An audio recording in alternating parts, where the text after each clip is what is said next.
श्रीराम जय राम जय जय राम, श्रीराम जय राम जय जय राम. 12 डिसेंबर.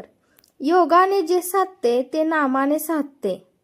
गृहस्थाश्रमी माणसाने असा नियम ठेवावा की जो कोणी काही मागायला येईल त्याला नाही म्हणू नये. आपल्याजवळ जे असेल त्यामधले थोडे तरी त्याला द्यावे. अन्न द्यायला कधीही मागे पुढे पाहू नये. पैसे देताना मात्र आपली परिस्थिती पाहून आणि त्याचा हेतू पाहून तो मागेल त्याच्यापेक्षा जरा कमीच द्यावे. पण नाही म्हणणे चांगले नाही. भिकाऱ्याला कधीही वेडेवाकडे बोलू नये. आपली नोकरी ही एक प्रकारची भीकच आहे.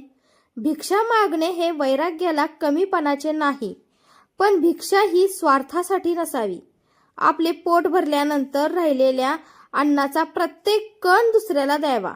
वैराग्याचे तेज कधीही लपून राहत नाही. अत्तरे वगैरे लावून तेज आणणे निराळे आणि वैराग्याचे तेज निराळे. वैराग्या वाचून सारा परमार्थ लटका आहे. जगाचा स्वभाव कळणे ही ज्ञानाची पहिली पायरी आहे. जे खोटे आहे ते खरे मानणे हे अज्ञान अविद्या होय. खरोखर मनुष्याची पारमार्थिक योग्यता काय आहे हे साध्या माणसाला कळणे शक्य नसते. साधूंनाच अंतरंग समजते. म्हणून तशी दृष्टी आल्याशिवाय आपण कुणालाही नावे ठेवू नयेत. अंतकाळी मनुष्य मनाच्या कशा अवस्थेत जातो यावरून त्याच्या पारमार्थिक अवस्थेची कल्पना येऊ शकते. साधा मनुष्य सुद्धा नामाच्या योगाने मोठ्या योग्यतेला चढतो. अर्थात ते कळायला आपण स्वतः नामामध्ये मुरले पाहिजे. नामामध्ये फार सामर्थ्य आहे. कुणी त्याचा अनुभव घेऊन पाहत नाही. त्याला काय करावे? योगाने जे साधते ते नामाने साधते यात संशय नाही. ज्याला नामाची चटक लागली त्याच्यावर रामाने कृपा केली असे निश्चित समजावे. परंतु नामाची चटक लागण्यासाठी सतत नाम घेणे हाच उपाय आहे.